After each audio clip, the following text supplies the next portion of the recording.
You want to do the intro or you want me to? This faggot. I'm just going to let it rain. Alright. No, you can if you want. Just let me know when you're ready. All right. Episode 4, the NBA Draft Lottery. So there were a lot of upsetting things that happened during this draft lottery. But also a lot of teams got some really good picks. Some really surprising, teams falling and rising in the lottery. So we're just going to dive right into it. So for starters, the 14th pick in the first round will be selected by the New Orleans Pelicans. Which, I mean, it's exactly where they were. They were the best team in the NBA to miss the playoffs. Not surprising.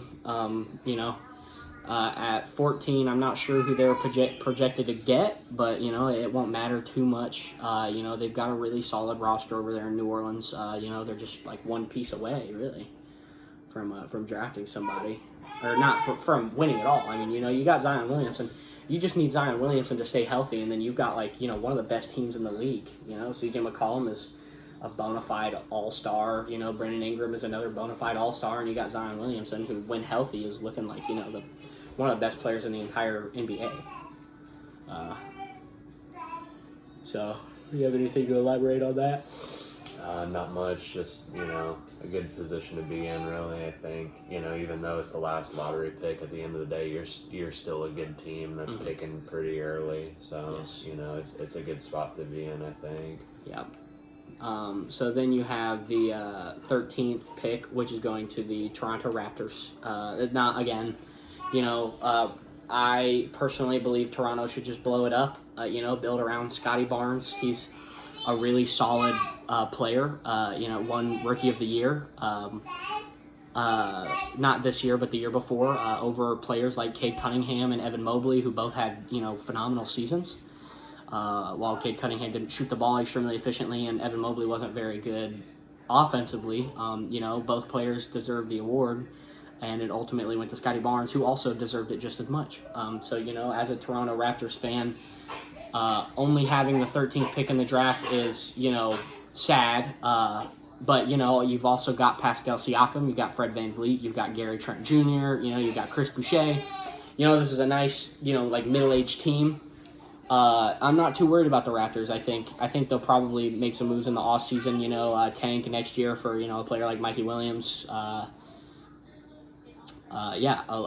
lot to be excited about in Canada this year for basketball fans. Anything to say about the Raptors? Yeah, this is a lot like New Orleans in the sense of, you have a really good team. I mean, this team is only 3 years removed from a finals appearance or a finals win, actually. So, an entire NBA championship. Right. It's not an entirely new roster. You still have some key pieces that were there on that championship. So I still think that, even it being a late lottery pick, you still are in a pretty good position. 100%. Number 12. Probably the team in the best position, not in the top 10.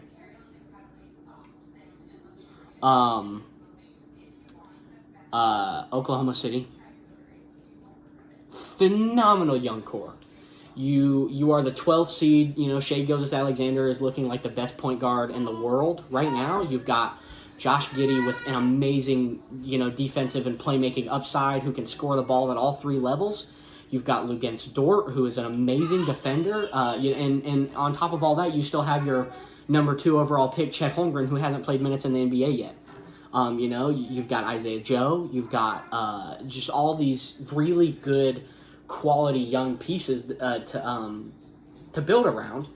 And now you have the 12th pick in the NBA draft to further that. I think Oklahoma City should me personally, if I'm Oklahoma City, I'm probably trading the pick. I think you could get more value out of it that way. Trade for a nice role player, somebody like a Bojan Bogdanovic, who is an extremely Thunder player. A large wing who will play some defense and shoot the ball really well. Because that's something that the Thunder organization cares about. They want Thunder players who fit the scheme. But no, I love what's the GM's name? He's the best GM in the NBA. Sam. Wow, why can't I think of his name? Hold on. Technical difficulties. We got to look his name up. Sam Presti. I love what Sam Presti's doing in Oklahoma City. They've got a really bright future. Right. They kind of built this, throughout the years, like really recently, with trading away, top players in the NBA and getting a bunch of picks for them. I mean, at one point they had, I don't know how many first round picks, but it was almost the entire draft at that point. Yeah, 18 first round picks. Yeah, that was nuts. And, for them to be in a position where that's going to pay off, I think that, that's a phenomenal job by their GM. Yes. So number 11, you have the Orlando Magic selecting at 11 via Chicago, who fell out of the top 10. The pick was top 10 protected. Really disappointing for Bulls fans. It's looking really bleak with that Lonzo Ball knee injury, missing the playoffs with DeMar DeRozan and Zach LaVine. It's looking really bad for Chicago right now, especially losing this pick. You're adding no top-end draft talent. Great for Orlando, though. I mean, you've got some amazing young players, and, Franz Wagner, Paulo Banchero, Markelle Fultz. Bull had a really good year. Just a lot of upside there in Orlando right now. They're really starting to come up. Paulo Banchero was the Rookie of the Year this year. So a lot to look forward to as an Orlando Magic fan and as an Orlando Magic GM. Just a lot of upside there. So at number 10, or do you have anything to say about Orlando or Chicago? Not really, no. All right. So at number 10, we have the Dallas Mavericks, who missed the playoffs completely after trading for Kyrie Irving. Just a really bad spot to be in. As a Mavericks fan, even though the chances are so slim, your goal is to move up into the top 3 to get, Victor Wembanyama or Scoot Henderson, Brendan Miller, Amen Thompson, just one of those 4 players, and you failed to do that. Who Dallas is going to draft here, I have no idea. Whether or not they even draft a player at all, I have no idea. If I'm Dallas, I would probably trade the pick. I would try to get, it's a top 10 pick. You might be able to trade that to Toronto for a player like Pascal Siakam, who has made it clear he doesn't really want to be in Toronto. Just really unfortunate for Dallas missing the playoffs. You have Luka Doncic and you have Kyrie Irving, and it's just not looking good over there right now. It's really sad. Really disappointing season. You trade for Kyrie Irving to miss the playoffs. And they even sat their best players at the end of the game, or on the very last game, they sat their best players so they would lose to tank even further to get Victor Wembanyama, and it did not work out. Very, very disappointing season for the Dallas Mavericks. You anything you want to say? It's just a unfortunate situation to be in, but I think, given a full season to see what Luka Doncic and Kyrie Irving can do together, I think if, you give these 2 more time to, kind of acclimate to each other's game and acclimate into playing with each other, I really think that, this could be a dangerous team in the West down the stretch. So I definitely wouldn't pick at 10. I'd either trade up or down, but I mean, at 10, there's not a whole lot you can really do. Mm-hmm. So at number 9, you have the Utah Jazz selecting. Just great season for the Jazz. You trade 2 All-Stars last summer to try and tank. You get Lauri Markkanen, and Lauri Markkanen turns out to be an All-Star in the NBA. And then you have other rookies like Walker Kessler, who was top 3 in the Rookie of the Year race, who showed amazing upside defensively. Just a great spot to be in. Any team with a top 10 pick should be happy to have a top 10 pick. Unless you're the Dallas Mavericks or the Washington Wizards, you should probably not be happy because you're supposed to be good. But with the Jazz, kind of disappointing because your goal this year was not to contend. You started off the year like there was a point in the first 10 games where the Jazz had the best record in the NBA, which people knew wasn't sustainable. But I digress. It happened. It was something that happened. Just nobody thought Utah would be this good. Lauri Markkanen came in. I'm pretty sure he was a 25 point per game scorer. He's 7 foot. He can do literally everything. He can handle the ball okay. He doesn't really pass it that well, but he rebounds the hell out of the ball. His defense is okay. He can shoot.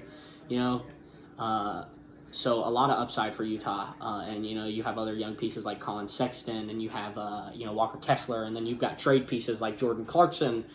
You could probably trade up with a team like Washington. I mean, you could move up one spot. You pair 9 and Jordan Clarkson with Washington. I mean, Washington is trying to contend, so a player like Jordan Clarkson would be nice, but moving up one spot would be dumb. Giving up a 6 man of the year candidate like Jordan Clarkson, I mean, that wouldn't be a good idea. At number 7, you have the Indiana Pacers selecting. I love this for Indiana.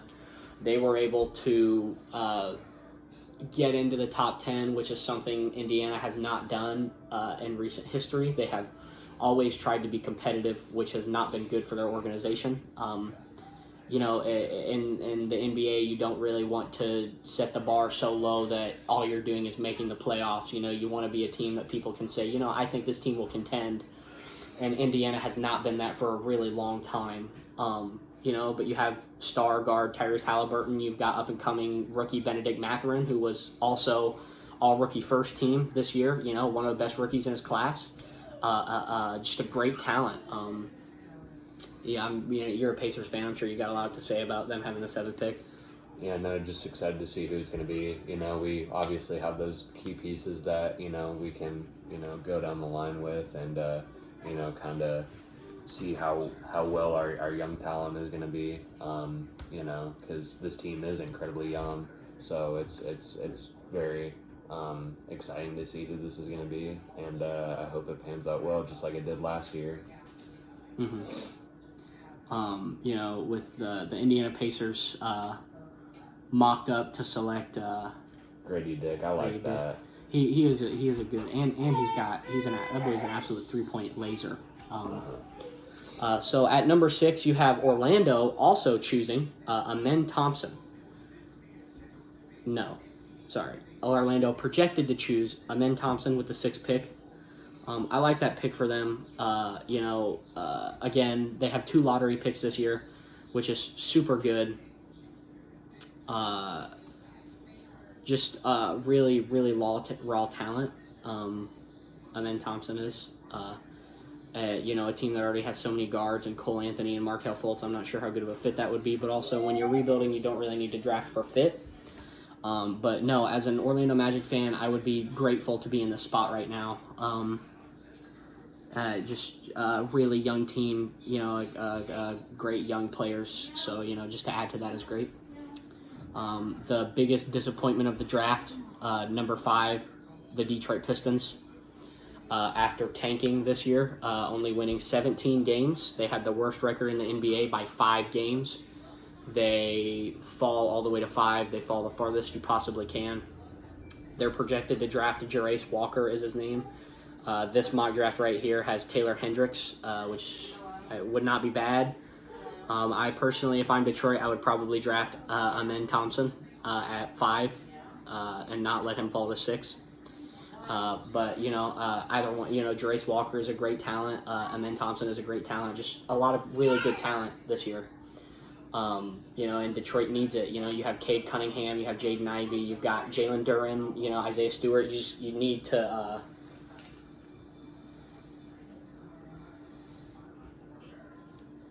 You just need really to hit on this pick. With how good, Jaden Ivey is all rookie second team. With how good Jaden Ivey has been, it's really important to hit on this pick and draft a player like Jarace Walker or Anthony Black, I believe. 6'7", could play the small forward position. But, I don't think Anthony Black will fall to 5. Taylor Hendricks, again, is also another player who wouldn't be too bad, who's, a power forward center.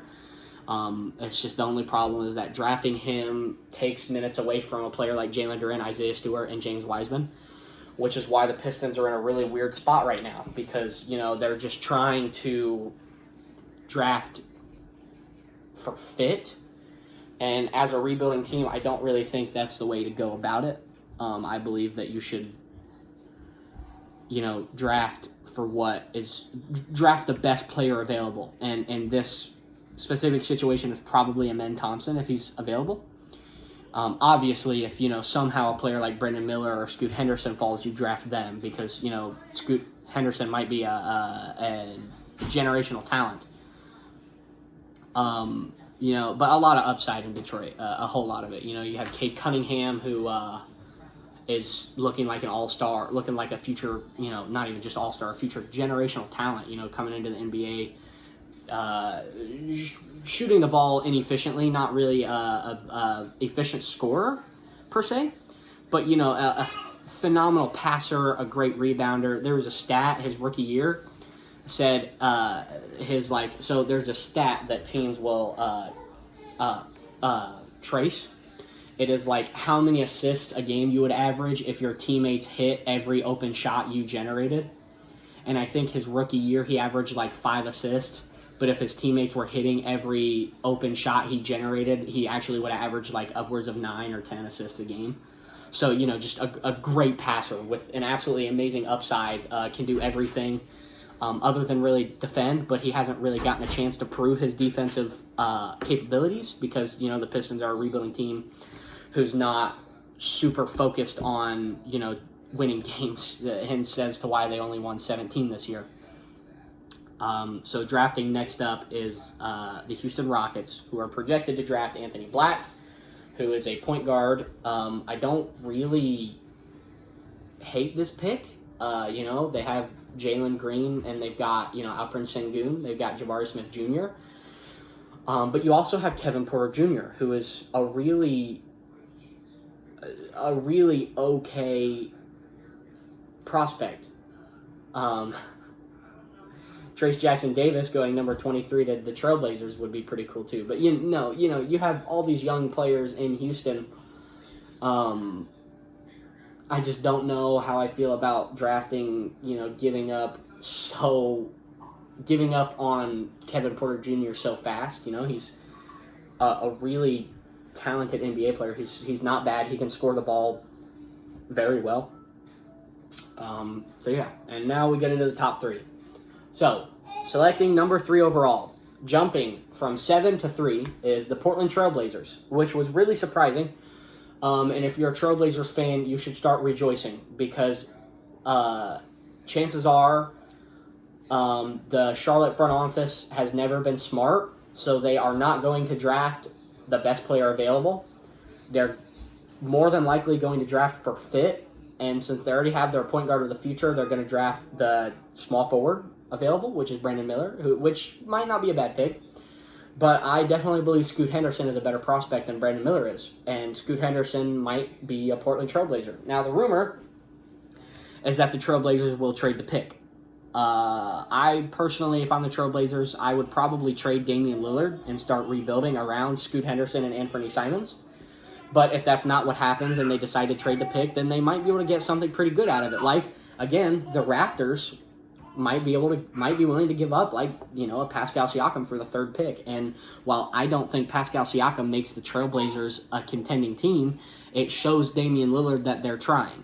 Pascal Siakam is an amazing player. Not even just Pascal. You could trade, the 3rd pick for Mikal Bridges from Brooklyn. Mikal Bridges would do wonders for this team because their main hole is defense, and Mikal Bridges is an amazing defender. There's a lot that Portland could do with this pick. Me personally, I would just trade Damian Lillard and rebuild, but I don't think that's what they'll do. I think they will trade the pick. So, yeah. So, drafting number 2 is Charlotte, who are projected to take Brandon Miller. I really don't agree with this. I think you should just take Scoot Henderson because Scoot Henderson is the better player here. But you already have LaMelo Ball. You've already got other players like James Bouknight, Terry Rozier. So there's already a lot of guard minutes. So drafting a forward might not be a bad idea. And Brandon Miller being that forward he's a good player. He seems like a Charlotte player. He doesn't seem like a bad pick. LaMelo Ball. It just gives LaMelo Ball another good shooter to pass to. And then number 1 is San Antonio. Everybody knows who the number 1 overall pick is going to be. It's going to be Victor Wembanyama. He's the best prospect to come out of any draft since LeBron James.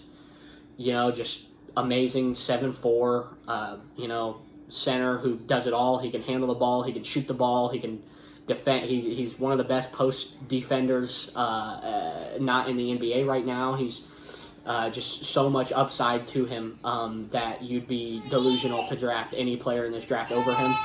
Now, obviously, the question of whether or not he can stay healthy in the NBA is a thing, but I don't think him being healthy will be a problem. I think he'll have a really successful career, and I'm really excited to see what San Antonio can do with him. This will be the third time San Antonio has drafted a big man in a draft, and the other two times the big man they drafted was Tim Duncan and David Robinson. So you could trust San Antonio's judgment of big men in these drafts. So, do you have anything to say about any of these picks? No, I completely agree. All right, cool. Thank you, guys.